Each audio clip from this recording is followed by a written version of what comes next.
જામનગર શહેરમાં કાયદો અને વ્યવસ્થાની સ્થિતિ સુદૃઢ બનાવવા અને ગુનાહિત પ્રવૃત્તિઓને ડામવા માટે પોલીસે કમર કસી છે। શહેરના સંવેદનશીલ વિસ્તારોમાં પોલીસે કોમ્બિંગ ઓપરેશન હાથ ધર્યું હતું। ગુનાહિત ઇતિહાસ ધરાવતા શખ્સોના રહેણાંક સ્થળોએ જઈને પોલીસે તપાસ કરી। આરોપીઓના ઘરોની ઝડપી લેવામાં આવી અને શંકાસ્પદ પ્રવૃત્તિઓ અંગે પણ પોલીસે તપાસ કરી છે। પોલીસે ગુનાહિત ઇતિહાસ ધરાવતા શખ્સોને સ્પષ્ટ ચેતવણી આપી હતી કે કોઈપણ પ્રકારની ગેરકાયદે પ્રવૃત્તિ ચલાવી લેવામાં નહીં આવે।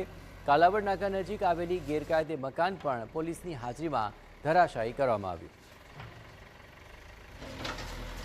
અલગ અલગ જેટલા પણ ગુનાહિત ઇતિહાસ ધરાવતા લોકો છે તેમના ઘરો પર કોમ્બિંગની પ્રક્રિયા હાથ ધરવામાં આવેલી હતી। તેમજ સિટી વિસ્તારમાં અગાઉ શરીર સંબંધી તેમજ મિલકત સંબંધી ગુનાઓના ઇતિહાસ ધરાવતા ઇસમોના ઘરે અલગ અલગ ટીમો બનાવી, જેમાં જિલ્લા LCB, SOG, ASP sir Lalpur તેમજ અલગ અલગ ડીવાયએસપીની ટીમો બનાવી તમામના ઘરે ચેક કરવામાં આવ્યા હતા। જ્યાં કોઈ ગેરકાયદેસર પ્રવૃત્તિ કે ગેરકાયદેસર હથિયારો, આર્મ્સ, એમ્યુનિશન કોઈ વસ્તુઓ મળી આવે કે છે કે નહીં તે બાબતે ચેક કરવામાં આવેલા હતા। તેમજ કોઈ ઇસમો દ્વારા અનધિકૃત દબાણો કરવામાં આવેલા હોય તો તેને પણ દૂર કરવા માટેની સૂચના કરવામાં